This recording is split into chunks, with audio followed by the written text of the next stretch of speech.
Un petit mot, je ne veux pas te déranger. Alors, sur Ilchot Brachot, il faut savoir qu'il y a beaucoup de sujets sur les lois de Brachot. Les lois de Brachot sont exclusivement très vastes. Ok, il y a beaucoup de lois qui sont très vastes, mais les lois de Brachot, c'est au jour le jour. On est vraiment confronté à cela au jour le jour. Et vraiment, d'ailleurs, le troisième volume de Beth Maran, il est presque exclusivement sur les lois de Brachot. Il y a un sujet vraiment assez intéressant dans Ilchot Brachot, c'est Pataba Bekisnin. C'est quoi Pataba Bekisnin? Quand est-ce qu'on considère une pâte qui devient mésonote? Quand est-ce qu'on considère cela? D'ailleurs, il faut savoir que lorsqu'on mange le beignet à Hanouka, on peut se poser la question. Vous savez, un beignet en général, il fait à peu près 85 grammes. À peu près. On n'est pas médecin, on n'associe pas dans le grammage la confiture qui est à l'intérieur. Il y a une grande généralité dans les trucs d'association. Quand est-ce qu'on considère dans le poids? C'est uniquement lorsque la pâte, elle est mélangée avec l'ingrédient initial, comme par exemple du sucre, des œufs, de l'huile et tout ça. Ça, oui, on peut considérer dans le poids. Mais la confiture qu'on rentre à l'intérieur, on le considère pas dans le poids. Donc, un beignet, en général, il fait 85 grammes. Ok? 85 grammes. 20 grammes à peu près de confiture, tout dépend de quelle fabrique. Mais en tout cas, 85 grammes. Merci beaucoup. Maintenant, la question qui est, est-ce que sur les beignets, on peut en arriver à faire Netiat Yadayim et Amotzi dessus ou pas? Alors, tout d'abord, il y a une discussion dans les Rishonim entre le Ravaï Gaon, Rabbeinu Hananel et le Rambam. Selon le Ravaï Gaon, quand est-ce qu'une pâte elle devient mésonote? Lorsqu'elle est croustillante. Selon le Rabbeinu Hananel, lorsque cette pâte-là, elle est fourrée. Alors que selon le Rambam, uniquement lorsque la pâte elle devient sucrée et on ressent le goût. C'est très important que je précise ça, parce qu'il y en a plein qui font à la maison des gâteaux, qui font des brioches et tout ça. Ils pensent que c'est devenu mésonote alors que c'est encore motzi. C'est pas parce qu'on rajoute du jus d'orange ou du sucre que ça devient mésonote. C'est uniquement lorsqu'on ressent le goût. Comme le dit Maran Ashochanah au Siman 168 à la Chassis, explicitement, qu'il faut ressentir le goût du sucré pour que ça devienne mésonote. Faire très attention à cela. En tout cas, voilà 3 avis distincts. Selon chacun des avis, il pensera contraire à l'avis qui lui est distinct. Par exemple, l'avis du Rambam qui pense que pour qu'une pâte devienne mésonote, il faut qu'elle soit sucrée. Il pensera que même si elle est croustillante ou même si elle est fourrée, ça sera motzi. La même chose le Ravaï Gaon qui pense qu'il faut que ça soit croustillant. Il pensera que même si la pâte elle est sucrée ou bien même qu'elle est fourrée, ça restera motzi. Le Shulchan Aruch Siman Kuf Samechet Seif Vav, il tranche la halacha comme les 3 avis. Safek brachot laquelle en cas de doute sur une bracha, on tranchera comme chacun d'eux. C'est pour ça qu'une pâte, qu'elle soit croustillante ou bien sucrée ou bien fourrée, dans tous les cas, on fera dessus mésonote. Maintenant, la question qui est très intéressante en ce qui concerne les beignets. Il faut savoir que, je vous rapporte une seconde divergence d'opinion avant que j'en arrive aux beignets. Il faut savoir qu'il y a un din dans la halakha de Gviout Seuda. C'est quoi Gviout Seuda? C'est lorsque l'on va fixer son repas par ce mésonote.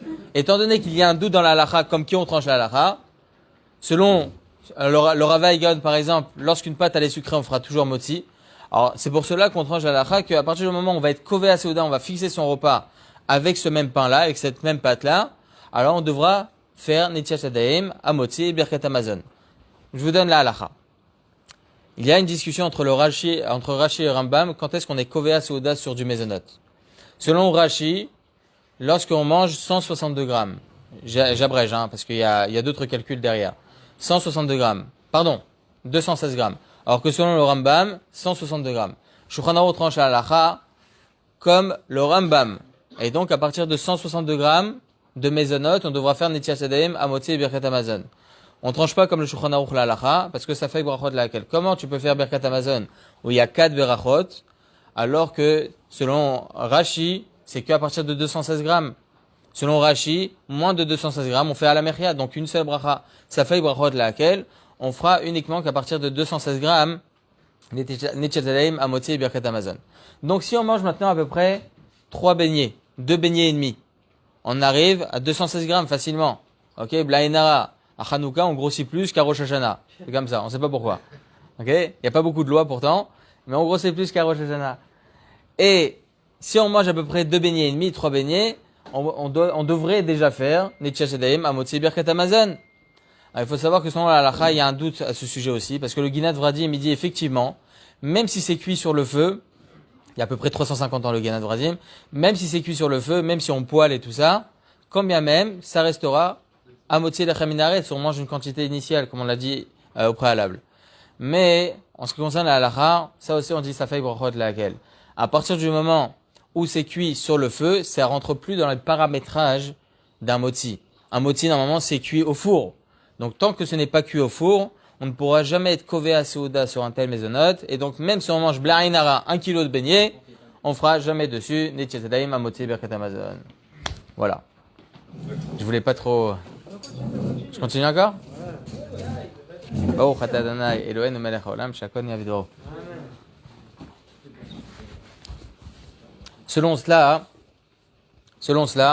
on va avoir beaucoup de nafkamina, beaucoup de distinctions halachiques. Comme on sait, sur les pâtes, sur le couscous, sur ce genre de choses, on fera jamais dessus netchet shadaim yamotzi. Pourquoi? Parce que c'est cuit sur le feu, tout simplement. Comme ça, on tranche la halakha. Mais il faut savoir que le Rav Ovadia Yosef Zechrono Livracha, il pense que pour Sukkot exclusivement, on devra être mahmir comme l'avis du Rambam en ce qui concerne Gviut Seuda à partir de 162 grammes. Comme on sait tous,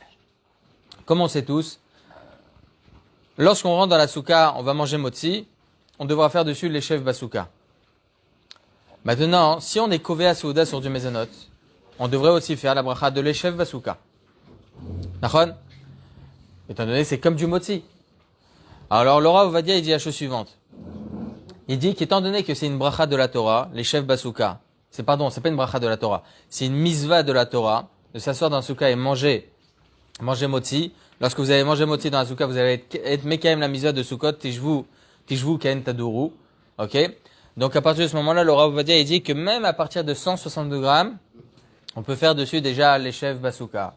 Et non pas 216 grammes qu'on avait dit au préalable. Maintenant, il va y avoir certaines distinctions halachiques très intéressantes.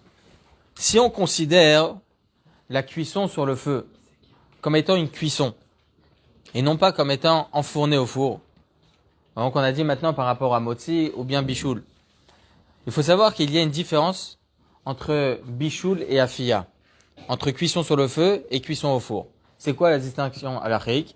C'est en ce qui concerne bichoul goy. Il faut savoir que pour bichoul goy, on n'a pas le droit de faire cuire par un non-juif quelque chose comme on le sait tous. Ok? S'il y a quelqu'un, un goy, il vient et il nous cuit un plat, on n'a pas le droit de le consommer. Ça s'appelle bichoul goy.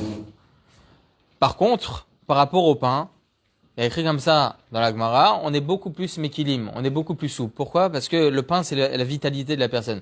On ne peut pas vivre sans pain. Donc, Rachamim, ils ont mis un point d'honneur à ce sujet. Ils ont été beaucoup plus souples. Donc, lorsqu'il n'y a rien d'autre qu'un pain d'un goy, on a le droit de consommer le pain d'un goy. Mais celui qui va être plus strict, c'est bien de ramener un juif dans une boulangerie et que ce juif-là allume le feu. Comme on a tous l'habitude en France, c'est comme ça que ça se passe. Dans certaines boulangeries, il y a un juif qui vient et qui allume le feu. Très bien. Mais il faut savoir que pour la cuisson sur le feu, lorsqu'on va faire cuire sur une marmite, etc., alors sur ça, il y a une différence à la règle entre le Shulchan Aruch et le Rama. Le Rama, il pense que même si le juif, il vient, il allume, et le goy, il met sur le feu, c'est bon. Ça s'appelle plus bichoul goy. Alors que selon le Shulchan Aruch, non.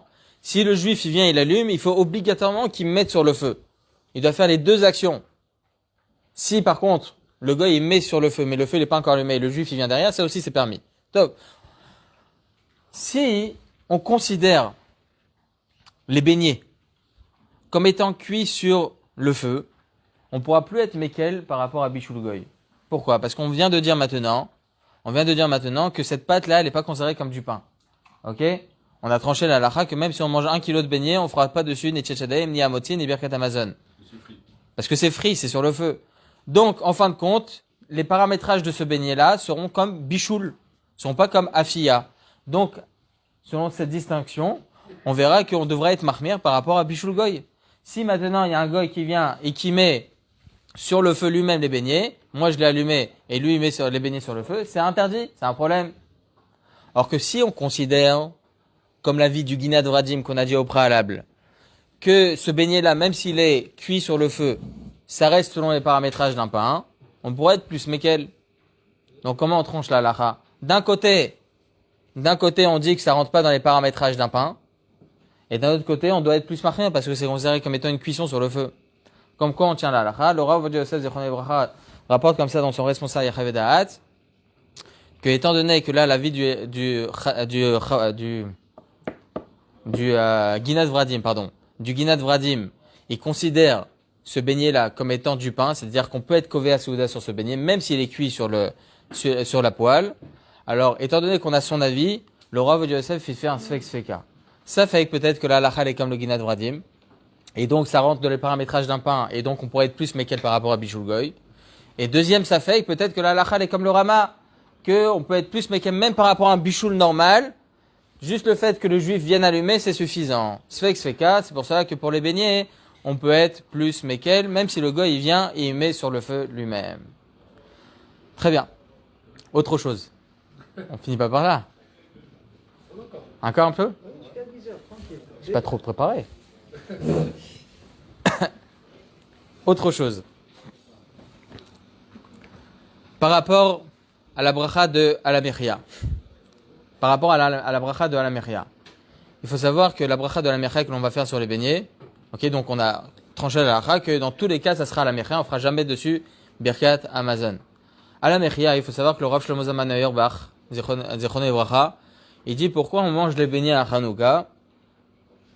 Pour plusieurs raisons, effectivement. Une des raisons par rapport à Zecher à l'huile, ok, c'est la fête des Tunisiens, ok, Zecher à l'huile, mais aussi par rapport au fait que l'on va faire sur les beignets à la mechia. Lorsqu'on va faire à la mechia, on fait à la fin, on met au milieu ve'al mizbachach. C'est quoi le mizbachach? Sur ton autel.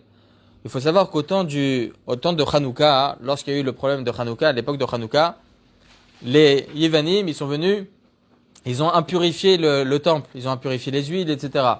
Et donc, ils savaient comment purifier certaines choses, les Kohanim. Mais le misbéach, ils ne savaient pas comment purifier.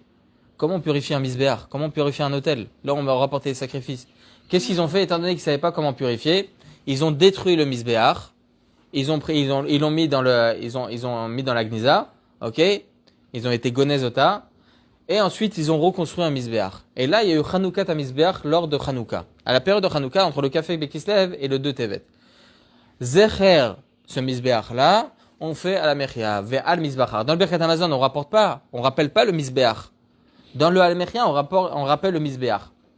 Donc c'est pour ça, le Rav Shlomo Zalman Auerbach, il dit c'est pour ça, comment j'ai béni à Hanouka pour rappeler le misbéach qu'il y a eu au temps de Hanouka. Maintenant, il faut savoir que dans l'al mechia, vous allez avoir beaucoup de divergences d'opinion. Comment il faut finir cette bracha-là? Est-ce qu'il faut finir à la Haaretz ve'al mechia ve'al la kalkala, ou bien à la Haaretz ve'al la mechia uniquement? Alors vous allez me dire, bon, c'est un problème de coutume. Il y en a certains qui pensent comme ça, il y en a d'autres qui pensent comme ça. Alors il faut savoir que selon la halakha, lorsqu'on a une coutume qui va à l'encontre de la halakha, il faut faire attention. Le Rashba, il nous enseigne, dans le Masechet Brachot, le Rashba, il nous enseigne que lorsque vous avez une coutume qui est yeshbo shemetz shel isur, qu'il y a une virgule d'un isur, que peut-être qu'on peut en arriver à un isur, chas v'shalom, alors le Gadol Hador, il peut être là, il peut annuler ce minag-là. Alors vous allez me dire, c'est quoi cette coutume? C'est une coutume, c'est quoi le problème? Alors il faut savoir que c'est rapporté comme ça dans le traité Yevamot, que lo chotmim b'shtaim. On n'a pas le droit de signer une bracha avec deux choses distinctes. Je vous donne un exemple, que Bezrat Hashem, on puisse plus jamais faire cette bracha, mais lorsque la Tisha B'Av, on fait la bracha dans Tishkon Betor Yerushalayim, on dit quoi là-bas? Nachem. À la fin de cette bracha, on dit quoi? Menachem Tzion Bevinyan Yerushalayim. La condoléance de Tzion par la reconstruction du Mishkan. Et il y en a certains qui disent non. Menachem Tzion ve Binyan Yerushalayim et la reconstruction du Mishkan. Non, c'est pas bien. Pour ça que le Rav Yosef il dit c'est pas bien, il faut pas faire ça. Traité Yevamot il est explicite. On n'est pas chotem b'shtaim. On signe pas une bracha par deux demandes. C'est pour cela que là il s'agit d'une halakha, il s'agit plus d'une coutume. Pour cela que lorsque vous allez faire à la mechia, en tout cas je parle bien selon l'avis du Rav Yosef. Après ceux qui suivent d'autres, je comprends, chas v'shalom, je ne viens pas remettre de côté chas v'shalom d'autres avis, halakhiques évidemment. Mais en tout cas selon l'avis du Rav Yosef Zichrono Livracha, on ne devra pas être rotem à la fin, on ne devra pas signer la bracha de la mechia, à la mechia ve'à la kalkala, parce que là on est rotem bishtaim, à la haaretz ve'à la mechia uniquement. Faire très attention à cela. D'ailleurs il y a d'autres coutumes qui ressemblent à ça. Vous allez me dire, Il a écrit comme ça, Rabbeinu Maimon, le père du Rambam, il y a déjà 900 ans. Il a écrit comme ça, En la kel bishu minag. On ne devra pas être plus souple pour n'importe quel minag. Ça n'existe pas, on peut pas être, on devra perpétuer chaque minag.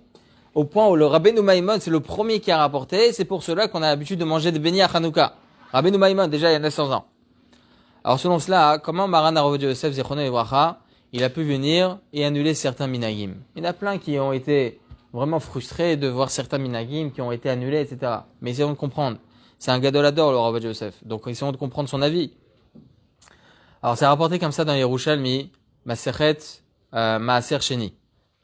C'est rapporté là-bas que lorsqu'il y a un beddin qui ne savent pas comment trancher la halacha, ils disent comme, le Yerushalmi dit comme ça, hein, qui sortent le beddin et qui voient comment ils sont noëg le ham.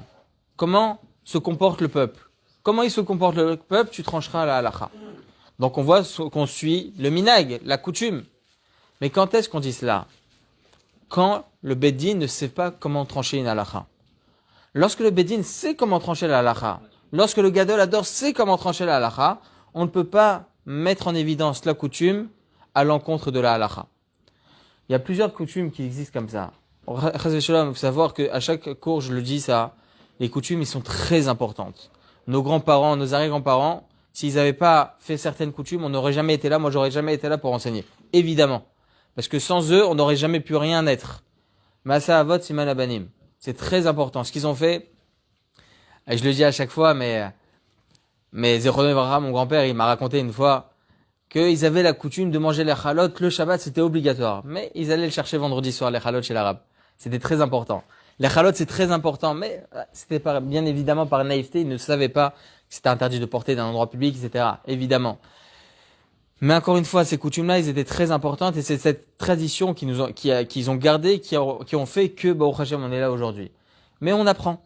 Si on devrait suivre uniquement les coutumes et ce qu'ils faisaient nos grands-parents, ça sert à rien qu'on étudie la Torah. On étudie la Torah, Baruch Hashem, pour évoluer. On voit certaines choses qui vont à l'encontre de la halacha. Des coutumes qui vont à l'encontre de la halacha. Par exemple, il y en a plusieurs qui, les avdil, jour de deuil, etc., ils jettent les chaussures de l'endeuillé. Pardon, pas de l'endeuillé, du défunt. Mais d'où vient cette coutume? C'est important de connaître les racines d'une coutume. Les racines d'une coutume sont très, très, très importantes. Il faut savoir que c'est rapporté comme ça, dans le Chesed la Halafim. Non.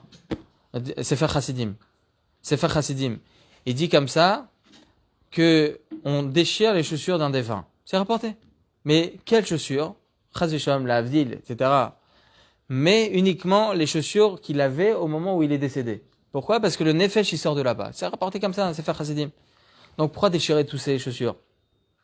Il faut comprendre les racines d'une coutume pour en trancher une halakha. On comprend le Sefer Chassidim. C'est Sefer Chassidim, ok? Un Rishon. Mais le Sefer Chassidim, il dit ça uniquement par rapport aux chaussures d'un défunt qu'il avait au moment qu'il est décédé. Alors pourquoi déchirer toutes ces chaussures? Baltashrit. Baltashrit, il y a écrit comme ça dans Tosfot, je crois que c'est la Masechet Zvachim. Il dit comme ça Tosfot que déjà c'est la Gemara qui dit ça, que lorsqu'il y avait un roi qui décédait, on devait brûler tous ses vêtements, on devait même castrer son cheval.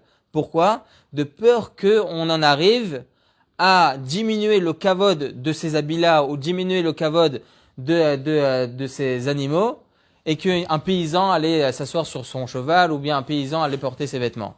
Il y avait un kavod. Qu'on le veuille ou non, il y avait un kavod. Un roi, c'est un roi. D'ailleurs, à Tkedekar, il y a une halakha qui sort de là, très intéressante. Lorsque David Amelech, il est décédé, il est niftar pendant Shabbat. Shlomo Amelech, il savait pas comment faire, il est niftar dans sa maison, est-ce qu'il avait le droit de le porter ou pas? Alors il est parti demander au Chachamim, qu'est-ce que je dois faire? Alors les Chachamim lui ont dit, mets un kikar, un bout de pain, tu le mets dessus, et là tu pourras le porter. C'est mouxé. Alors mais Farché, il se pose la question, pourquoi? Il avait les habits sur lui. Il avait ses habits. Les habits, déjà, ils font office de... C'est bon, c'est important, ce sont des habits importants. La Gemara de nous dire, non, c'est Malbouch Malachim. Ce sont les habits d'un roi, interdit d'utiliser. Alors allez, la Gemara se pose encore la question, mais c'était Shlomo Amelech. Shlomo Amelech, il pouvait utiliser ses vêtements. Donc en quoi c'est un habit qui est inutilisable? On a la de dire qu'il faut que ça soit mouxé vraiment pour tout le monde, étant donné que c'était mouxé pour tout le monde, le Rav Aram. Alors à ce moment-là, bon, une grosse discussion à l'Achrik. Mais en tout cas, on voit de là que les habits d'un roi, c'était très important, au point où on devait les brûler. Alors Tosfos se pose la question, pourquoi tu dis pas Baltashrit? Alors on a dit Baltashrit au début par rapport aux chaussures et tout ça, pourquoi tu dis pas Baltashrit? Kshesh tzorech badavar en Baltashrit. Comme ça ils disent Tosfot. Lorsqu'il y a un tzorech, lorsqu'il y a un besoin, il n'y a pas de problème de Baltashrit. Lorsque il y a un tzorech de castrer une bête, c'est plus Tsar Belchaim. D'ailleurs, là, ça répond à tous les véganes, ok? On a le droit de manger de la viande, il n'y a aucun problème. Les corbanotes, ils étaient faits à base de viande. Lorsqu'il y a un tzorech pour l'être humain, il n'y a pas de problème de Tsar Belchaim. Kadosh Baruch Hu l'a ramené dans ce monde des êtres. Bien évidemment, il faut être mechabed et tabriot. Il faut pas faire n'importe quoi. Chazeshom, oh combien la Torah l'a mis en évidence. Tsar Belchaim. Oh combien. Au plan, dans Ilchot Mouxé, il y a écrit comme ça. Il y a écrit dans, je crois que c'est Siman Resh Enzen, je me souviens plus, ou Siman Shinchet. Il a rapporté comme ça au sujet de, c'est déjà rapporté dans le traité Shabbat, au sujet d'une bête qui tombe d'une falaise et qui tombe dans l'eau. Ok? Et elle va se noyer. Tsar Belchaim. Alors, il y a écrit dans la Gemara qu'on a le droit de mettre Kassim et Ksatot. Ok? Il y a écrit qu'on a le droit de mettre des coussins et des couvertures pour qu'elle puisse remonter tout seul. La Gemara se pose la question, mais c'est mouxé. Comment on peut mettre des habits et des coussins et tout ça là-bas? On pourra pas retirer après ces coussins. Il y a écrit comme ça dans la halacha que c'est les vatel klimechano. On pourra plus reprendre après ces coussins de peur qu'on va les essorer. Donc là, on est vatel klimechano, on annule l'utilité initiale de l'objet. La Gemara nous dit Tsar Belchaim. La Torah elle met en évidence Tsar Belchaim, bien évidemment, bien évidemment. Mais il faut savoir aussi être au milieu, c'est-à-dire pas être non plus trop extrême. Tsar Belchaim, Tsar Belchaim. Non, lorsqu'il y a un besoin pour l'homme, tout soit nous disent mais fourrage, il n'y a pas de problème de Tsar Belchaim. Donc on voit que oui, il faut faire attention à Bal Tashrit lorsqu'il n'y a pas de nécessité. Alors lorsqu'il y a une coutume telle de déchirer, etc., la chaussure, uniquement cette chaussure-là et pas d'autres chaussures. C'est important de connaître les raisons d'une coutume pour en arriver à une halakha. Donc lorsque ça va à l'encontre de la halakha, là c'est Bal Tashrit, là évidemment il faut annuler cette coutume. Là il faut annuler cette coutume. C'est pas une coutume qui est vraie parce que la seule coutume c'est le Sefer Chassidim, uniquement la chaussure qui était du défunt, ça oui, ça on garde évidemment. Mais les autres chaussures non, c'est Bal Tashrit. Donc lorsqu'il y a une coutume, il faut savoir d'où vient cette coutume pour comprendre la halakha. Certaines coutumes, des fois, elles sont erronées. Il faut les comprendre. Il faut comprendre d'où vient cette coutume pour en arriver et trancher la halakha. Hazak ou Baruch. Hazak ou Baruch, Rabbi Yoel, Nifla.